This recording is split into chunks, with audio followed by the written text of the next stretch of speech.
1947 ਵਾਲਾ ਹਸਪਤਾਲ ਤੇ ਇਹਦੇ ਉੱਤੇ ਲਿਖਿਆ ਹੈ captain doctor Ram Lal Oberoi MBBS। ਇਹ ਕਿੱਥੇ ਹੈਗਾ ਇਹ ਵੀ ਤੁਹਾਨੂੰ ਦੱਸਨੇ ਆ।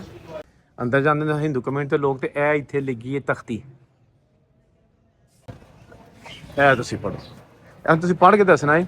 ਇਹ ਅੱਗੇ ਹੀ ਮੈਂ ਫਿਰ ਵੀਡੀਓ ਅਪਲੋਡ ਕੀਤੀ ਹੈ ਤੇ ਦੋਸਤਾਂ ਨੂੰ ਵਿਖਾਈ ਜਾਈਦਾ ਗਾਏ ਬਗਾਏ। ਇਹ ਦੇਖੋ ਇਹਦੇ ਇੱਕ ਨਾ ਇਹ ਕਾਹਦਾ ਨਿਸ਼ਾਨ ਹੈ। ਸਿਆਲਕੋਟ ਦੀ ਜੀ ਸਭ ਤੋਂ ਤੰਗ ਗਲੀ ਹੈ ਇਸ ਵੇਲੇ ਮੈਂ ਗੁਜ਼ਰਿਆ ਉੱਥੇ। ਇਹ ਦੇਖੋ ਤੁਸੀਂ, ਇਹ ਤੋਂ ਤਕਰੀਬਨ ਇੱਕ ਬੰਦਾ ਹੀ ਲੰਘ ਸਕਦਾ। ਅੱਗੇ ਕੋਈ ਬੀਬੀ ਆ ਜਾਏਗੀ ਤੁਹਾਨੂੰ ਪਿੱਛੇ ਵੇਟ ਕਰਨਾ ਪਏਗਾ, ਇੱਕ ਬੰਦਾ ਗੁਜ਼ਰੇਗਾ, ਉਸ ਤੋਂ ਬਾਅਦ ਫਿਰ ਦੂਸਰਾ ਬੰਦਾ। ਇਹ ਦੇਖੋ ਤੁਸੀਂ ਕਰੀਮਪੁਰਾ ਦੇ ਵਿੱਚ ਸਿਆਲਕੋਟ ਦੀ ਸਭ ਤੋਂ ਤੰਗ ਗਲੀ ਤੇ ਇਹ ਬਿਲਕੁਲ ਸਾਹਮਣੇ ਪੁਰਾਣੇ ਘਰ ਅੱਜ ਵੀ ਮੌਜੂਦ ਨੇ। ਇਹ ਸਾਰਾ ਇਲਾਕਾ 1947 ਦੀਆਂ ਇਮਾਰਤਾਂ ਵਾਲਾ ਸੀ, ਲੇਕਿਨ ਹੁਣ ਕੋਈ ਪੁਰਾਣੀ ਬਿਲਡਿੰਗ ਰਹਿ ਗਈ ਹੈ, ਉਹ ਵੀ ਕੋਈ ਏਡੀ ਅੱਛੀ ਹਾਲਤ 'ਚ ਨਹੀਂ। ਇਹ ਘਰ ਬੜੇ ਖੂਬਸੂਰਤ ਬਣ ਗਏ ਨੇ, ਲੇਕਿਨ ਇਹ ਸਾਰਾ ਪੁਰਾਣਾ ਮਹੱਲਾ ਸੀ 1947 ਦੀਆਂ ਯਾਦਾਂ ਵਾਲਾ। ਦੇਖੋ ਨਾ ਹਾਲੇ ਵੀ ਬੜੇ ਘਰ ਇੱਥੇ ਐਸੇ ਨੇ ਜਿਹੜੇ ਉਹ ਪੁਰਾਣੀ ਤਰਜ਼ ਦੇ ਬਣੇ ਨੇ।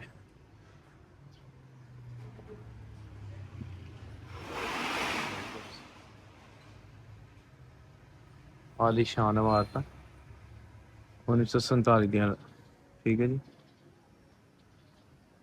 ਇਹ ਪੂਰਾ ਮਹੱਲਾ ਜਿਹੜਾ ਨਾ, ਇੱਥੇ ਹਿੰਦੂ ਵੀ ਸਨ, ਮੁਸਲਮਾਨ ਵੀ ਸਨ, ਸਿੱਖਾਂ ਦੀ ਫੈਮਲੀਜ਼ ਵੀ ਇੱਥੇ ਰਹਿੰਦੀਆਂ ਹੁੰਦੀਆਂ ਸਨ।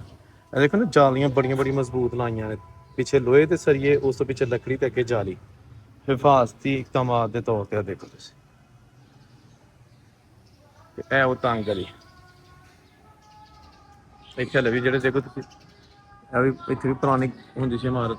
ਇਹ ਵੀ ਘਰ ਪੁਰਾਣਾ ਹੈ, ਇਹ ਹਲੇ ਵੀ ਬੜੀ ਅੱਛੀ ਹਾਲਤ 'ਚ, ਠੀਕ ਹੈ ਨਾ। ਡਬਲ ਸਟੋਰੀ ਘਰ ਹੈ, ਇੱਕ ਦਾ ਇਹ ਦਰਵਾਜ਼ਾ ਸੇਮ ਇਹ ਦਰਵਾਜ਼ਾ। ਇਹ ਦੇਖੋ ਤੁਸੀਂ, ਇਹਨੂੰ ਰੈਨੋਵੇਟ ਕੀਤਾ ਲੇਕਿਨ ਹੈ ਪੁਰਾਣਾ ਹੀ ਹੈ। ਅੱਛਾ, ਮਹੱਲਾ ਕਰੀਮਪੁਰਾ ਦੇ ਵਿੱਚ ਇੱਕ ਪੁਰਾਣੀ ਇਮਾਰਤ ਤੁਹਾਨੂੰ ਵਿਖਾ ਦਿੰਦੇ ਆ। ਇਹ ਬੱਚਿਆਂ ਦਾ ਕਲੀਨਿਕ ਹੁੰਦਾ ਸੀ, ਬੱਚਿਆਂ ਦਾ ਹਸਪਤਾਲ ਹੁੰਦਾ ਸੀ। ਇਹਦੇ ਇੱਕ ਹਿੰਦੂ ਕੈਪਟਨ ਡਾਕਟਰ ਜਿਹੜੇ ਨੇ ਉਹ ਮਾਲਿਕ ਹੁੰਦੇ ਸਨ। ਇਹ ਉਹਨਾਂ ਦੀ ਮਲਕੀਅਤ ਹੈਗੀ ਹੈ, ਲੇਕਿਨ 1947 ਵੇਲੇ ਖਾਨਦਾਨ ਇੱਥੋਂ ਚਲਾ ਗਿਆ। ਉੱਤੇ ਅੱਜ ਵੀ ਲਿਖਿਆ ਹੈ ਇੰਗਲਿਸ਼ ਔਰ ਉਰਦੂ 'ਚ ਕੈਪਟਨ ਡਾਕਟਰ ਰਾਮ ਲਾਲ ਓਬਰਾਏ, ਇਹ ਲਿਖਿਆ ਦਾ ਉਰਦੂ ਦੇ ਵਿੱਚ। MBBS ਲਿਖਿਆ ਫਿਜ਼ੀਸ਼ੀਅਨ ਐਂਡ ਸਰਜਨ, ਠੀਕ ਹੈ ਜੀ। ਇਸੇ ਤਰ੍ਹਾਂ ਹੀ ਤੇ ਹਿੰਦੀ 'ਤੇ ਵੀ ਲਿਖਿਆ ਹੁੰਦਾ ਸੀ ਔਰ ਇੰਗਲਿਸ਼ 'ਤੇ ਵੀ। ਮੈਂ ਜ਼ੂਮ ਕਰਨਾ, ਮੈਨੂੰ ਇਹ ਲਿਖਿਆ ਕੁਝ ਨਜ਼ਰ ਆ ਰਿਹਾ।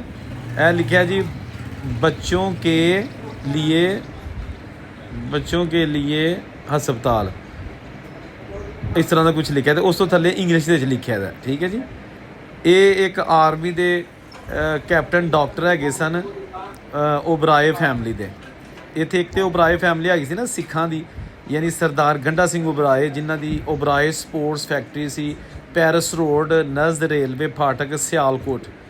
ਤੇ ਇਹ ਖਾਨਦਾਨ ਹਿੰਦੂ ਖਾਨਦਾਨ ਓਬਰਾਏ ਸੀ, ਠੀਕ ਹੈ ਜੀ। ਤੇ ਇਹਦੇ ਬਾਰੇ 'ਚ ਅਗਰ ਕੋਈ ਖਾਨਦਾਨ ਇਸ ਨੂੰ ਜਾਣਦਾ ਹੈ ਤਾਂ ਜ਼ਰੂਰ ਕਮੈਂਟਾਂ 'ਚ ਦੱਸਿਓ, ਜਾਂ ਇਹ ਖੁਦ ਫੈਮਿਲੀ ਦੇਖ ਰਹੀ ਹੈ ਤੇ ਉਹ ਜ਼ਰੂਰ ਦੱਸਣ ਕਿ ਇਹ ਖਾਨਦਾਨ ਕਿੱਥੇ ਅੱਜ ਕੱਲ੍ਹ ਬੈਠਾ ਹੈ ਔਰ ਇਹਨਾਂ ਨੂੰ ਸਿਆਲਕੋਟ ਦੇ ਵਿੱਚ ਇਹਨਾਂ ਦੇ ਵੱਡਿਆਂ ਨੇ ਕੀ ਦੱਸਿਆ ਸੀ। ਇਹ ਪੁਰਾਣਾ ਦਰਵਾਜ਼ਾ, ਇਹ ਰੈੱਡ ਕਲਰ ਦਾ ਜਿਹੜਾ, ਇਹ ਜਿਹੜਾ ਪਿੰਕ ਇਹ ਪੁਰਾਣਾ ਨਹੀਂ ਹੈਗਾ। ਗ੍ਰੀਨ ਜਿਹੜੀਆਂ ਚੀਜ਼ਾਂ ਨੇ ਇਹ ਪੁਰਾਣੀਆਂ ਨੇ। ਇਹ ਗ੍ਰੀਨ ਜਿੱਥੇ ਦਰਵਾਜ਼ੇ ਨੇ ਇਹ ਉਹੀ ਪੁਰਾਣੇ ਉਸ ਦੌਰ ਦੇ ਹੀ ਰੰਗ ਹੋਏ ਨੇ ਇਹਨੂੰ, ਠੀਕ ਹੈ ਨਾ। ਇਹਦੇ ਵਿੱਚ ਹੁਣ ਇੱਕ ਸਪੋਰਟਸ ਦੀ ਫੈਕਟਰੀ ਹੈ, ਖੇਲਾਂ ਦਾ ਸਮਾਨ, ਫੁੱਟਬਾਲ ਵਗੈਰਾ ਦਾ ਤਿਆਰ ਹੁੰਦਾ। ਤੇ ਇਹ ਸਾਹਮਣੇ ਰੇਲਵੇ ਰੋਡ ਨੂੰ ਸੜਕ ਨਿਕਲ ਜਾਂਦੀ ਹੈ, ਸਿੱਧੀ ਜਾਓਗੇ ਤੇ ਰੇਲਵੇ ਰੋਡ ਨੂੰ, ਤੇ ਇਹ ਸ਼ਹਿਰ ਨੂੰ ਅੱਗੇ ਕਿਲੇ ਵਾਲੀ ਸਾਈਡ ਨੂੰ। ਆਹ ਵੇਖੋ ਦੋਸਤੋ, ਇਹ ਜੀ ਕਿਸੇ ਦੌਰ ਦੇ ਵਿੱਚ ਇੱਥੇ ਇਸ ਪੂਰੇ ਇਲਾਕੇ ਦੇ ਲੋਕ ਆਪਣੇ ਬੱਚਿਆਂ ਦੇ ਇਲਾਜ ਵਾਸਤੇ, ਆਪਰੇਸ਼ਨ ਵਾਸਤੇ ਲਿਆਉਂਦੇ ਹੋਣਗੇ, ਠੀਕ ਹੈ ਨਾ। ਅੱਜ ਵੀ ਆਪਣੀ ਅਸਲੀ ਹਾਲਤ 'ਚ ਇਮਾਰਤ ਹੈ, ਲੇਕਿਨ ਇੱਥੋਂ ਦੀ ਰੋਜ਼ ਸੈਂਕੜੋਂ ਲੋਕ ਲੰਘਦੇ ਨੇ। ਕਿਸੇ ਨੂੰ ਨਹੀਂ ਪਤਾ ਕਿ ਜਿਹੜੀ ਇਮਾਰਤ ਨਜ਼ਰ ਆ ਰਹੀ ਚਿੱਟੀ ਜਿਹੀ ਜਿਹਦੇ ਅੱਗੇ ਬਿੰਨ ਪਈ ਹੈ, ਇਹ ਕਾਹਦੀ ਹੈ। ਘੱਟ ਹੀ ਲੋਕ ਨੇ ਜਿਹੜੇ ਪੜ੍ਹਦੇ ਹੋਣਗੇ ਉੱਤੇ ਲਿਖਿਆ ਕੀ ਹੈ, ਕਿਉਂਕਿ ਕਿਸੇ ਦਾ ਕੰਸਰਨ ਹੀ ਨਹੀਂ, ਆਪਣੇ ਕੰਮਾਂ ਦੇ ਦੌੜ ਲੱਗੀ ਹੈ ਲੋਕਾਂ ਦੀ। ਇਹ ਦੇਖੋ ਇੱਕ ਇਹ ਦਰਵਾਜ਼ਾ ਸੀ, ਠੀਕ ਹੈ। ਇਹਦੇ ਪਿੱਲਰ ਨਜ਼ਰ ਆ ਰਹੇ ਨੇ, ਥੰਮ ਦੋਨਾਂ ਸਾਈਡਾਂ 'ਤੇ। ਤੇ ਇਹ ਦੇਖੋ ਤੁਸੀਂ, ਇਹ ਸਾਹਮਣੇ ਗਲੀ ਦੇ 'ਚ ਮੈਂ ਆ ਚੁੱਕਿਆ ਇਸ ਬਿਲਡਿੰਗ ਦੇ ਇੱਕ ਸਾਈਡ 'ਤੇ ਜਿੱਥੇ ਦਰਵਾਜ਼ੇ ਹੈਗੇ ਸਨ। ਇਹ ਦੇਖੋ ਤੁਸੀਂ ਕਿੰਨੇ ਖੂਬਸੂਰਤ ਪਿੱਲਰ ਬਣਾਏ ਗਏ ਨੇ ਜੀ। ਸੀਮੈਂਟ ਇਸਤੇਮਾਲ ਹੋਇਆ, ਕਿਉਂਕਿ ਇਹ ਕੋਈ ਬਹੁਤ ਪੁਰਾਣੀ ਬਿਲਡਿੰਗ ਨਹੀਂ ਹੈਗੀ ਕਿ ਨਾਨਕਸ਼ਾਹੀ ਇੱਟ ਨੂੰ ਲੱਗੀ ਹੈ। 1880-90 ਦੀ ਬਿਲਡਿੰਗ ਹੈ ਇਹ। ਮੈਕਸੀਮਮ ਵੀ ਅਗਰ ਬਣੀ ਹੋਗੀ ਨਾ ਮੋਟੀਆਂ ਇੱਟਾਂ ਨੇ, ਤੇ ਇਹ 1935-40 ਦੀ ਜਿਹੜੀਆਂ ਨਾ 30-35-40 ਇੱਥੋਂ ਦੀਆਂ ਇਹ ਇਮਾਰਤਾਂ ਬਣੀਆਂ ਨੇ, ਠੀਕ ਹੈ ਜੀ। ਇਹ ਦੇਖੋ ਤੁਸੀਂ, ਇਹ ਸਾਰੇ ਰਾਈਟ ਲੈਫਟ ਪੂਰੀ ਗਲੀ ਹਿੰਦੂ ਕਮਿਊਨਿਟੀ ਦੇ ਲੋਕ ਇੱਥੇ ਰਹਿੰਦੇ ਹੁੰਦੇ ਸਨ। ਅੱਛਾ, ਕਰੀਮਪੁਰਾ ਦੇ ਵਿੱਚ ਹਿੰਦੂ ਵੀ ਰਹਿੰਦੇ ਸਨ, ਉਹ ਵੀ ਬੜੇ ਅਮੀਰ ਸਨ। ਮੁਸਲਮਾਨ ਵੀ ਰਹਿੰਦੇ ਹੁੰਦੇ ਸਨ ਔਰ ਬੜੇ ਅਮੀਰ ਮੁਸਲਮਾਨ ਸਨ। ਕੰਟਰੈਕਟਰ ਸਨ, ਮੁਲਾਜ਼ਮ ਸਨ, ਔਰ ਸਿੱਖ ਕਮਿਊਨਿਟੀ ਦੇ ਲੋਕ ਵੀ ਇਸ ਇਲਾਕੇ 'ਚ ਰਹਿੰਦੇ ਹੁੰਦੇ ਸਨ। ਇਹ ਰੇਲਵੇ ਸਟੇਸ਼ਨ ਦੇ ਕੋਲ ਹੈ, ਜਾਂ ਤੁਸੀਂ ਇਹ ਕਹਿ ਲਵੋ ਕਿ ਕਰੀਮਪੁਰਾ ਜਿਹੜਾ ਇੱਕ ਸਾਈਡ 'ਤੇ ਰਾਮਤਲਾ ਹੀ ਲੱਗਦਾ ਹੈ, ਅਤੇ ਕਿਲ੍ਹਾ ਲੱਗਦਾ ਹੈ ਜਿਹੜਾ ਕਿ ਕਿਲ੍ਹਾ ਪੂਰਨ ਭਗਤ ਉਹਨਾਂ ਦੇ ਪਿਓ ਦਾ ਕਿਲ੍ਹਾ ਸੀ, ਬਾਪੂ ਦਾ ਕਿਲ੍ਹਾ ਸੀ। ਠੀਕ ਹੈ ਜੀ। ਇਹ ਦੇਖੋ ਨਾ, ਇਹ ਉਸੇ ਜਗ੍ਹਾ 'ਤੇ ਆ ਗਿਆ ਜਿੱਥੇ ਅੱਗੇ ਜਾ ਕੇ ਲੈਫਟ ਸਾਈਡ 'ਤੇ ਤੰਗ ਗਲੀ ਹੁੰਦੀ, ਅਤੇ ਇਹ ਪੁਰਾਣੇ ਘਰ ਦੀ ਕੋਈ ਬਾਕੀਆਤ ਮੌਜੂਦ ਹੈਗੀਆਂ ਨੇ। ਇਹ ਬਜ਼ੁਰਗਾਂ ਨੇ ਦੱਸਿਆ ਕਿ ਇਹ ਸਾਰਾ ਏਰੀਆ ਪੁਰਾਣੀਆਂ ਇਮਾਰਤਾਂ ਦੇ ਨਾਲ ਭਰਿਆ ਸੀ, ਲੇਕਿਨ ਇੱਥੇ ਪੁਰਾਣੀਆਂ ਇਮਾਰਤਾਂ ਜ਼ਿਆਦਾਤਰ ਛੋਟੀ ਇੱਟ ਵਾਲੀਆਂ ਨਹੀਂ ਸਨ। ਤੁਸੀਂ ਅਤੇ ਇਹ ਉਹ ਤੰਗ ਗਲੀ ਜਿਹੜੀ ਸ਼ੁਰੂ ਦੇ ਤੁਹਾਨੂੰ ਮੈਂ ਝਲਕੀਆਂ 'ਚ ਦਿਖਾਈ ਹੈ, ਇਹ ਵੀ ਦੇਖੋ ਤੁਸੀਂ। ਇੱਥੋਂ ਦੀ ਇੱਕ ਬੰਦਾ ਬਮੁਸ਼ਕਲ ਲੰਘ ਸਕਦਾ ਇੱਕ ਟਾਈਮ 'ਤੇ। ਹੁਣ ਅੱਗੋਂ ਅਗਰ ਕੋਈ ਆ ਰਿਹਾ ਤਾਂ ਉਹਨੂੰ ਵੇਟ ਕਰਨਾ ਪਏਗਾ, ਕਿਉਂਕਿ ਮੈਂ ਗੁਜ਼ਰ ਰਿਹਾ ਵਾਂ, ਜਾਂ ਫਿਰ ਮੈਨੂੰ ਪਿੱਛੇ ਵੇਟ ਕਰਨਾ ਪਏਗਾ। ਇਹ ਦੇਖੋ ਨਾ, ਅੱਗੇ ਜਾ ਕੇ ਫਿਰ ਗਲੀ ਚੌੜੀ ਹੋ ਗਈ ਹੈ। ਇਸ ਤਰ੍ਹਾਂ ਦੀਆਂ ਲਾਹੌਰ ਦੇ ਵਿੱਚ ਬਹੁਤ ਜ਼ਿਆਦਾ ਨੇ, ਹਾਫਜ਼ਾਬਾਦ 'ਚ ਵੀ ਕਿਸ ਤਰ੍ਹਾਂ ਦੀ ਤੰਗ ਗਲੀ ਮੈਂ ਦੇਖੀ ਸੀ। ਖਾਸ ਤੌਰ 'ਤੇ ਜਿਹੜੇ ਵੱਡੇ ਸ਼ਹਿਰ ਨੇ ਨਾ ਪੁਰਾਣੇ, ਉਹਨਾਂ 'ਚ ਇਸ ਤਰ੍ਹਾਂ ਦੀਆਂ ਤੰਗ ਗਲੀਆਂ ਜ਼ਿਆਦਾ ਹੁੰਦੀਆਂ ਸਨ।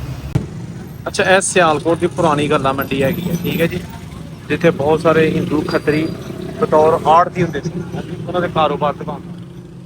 ਤੇ ਜਿਹੜੇ ਇਹ ਸਾਹਮਣੇ ਤੁਸੀਂ ਦੇਖ ਸਕਦੇ ਹੋ, ਇਹ ਪੁਰਾਣਾ ਜੈਨ ਮੰਦਿਰ ਅੱਜ ਵੀ ਆਪਣੀ ਅਸਲੀ ਹਾਲਤ 'ਚ ਮੌਜੂਦ ਹੈ।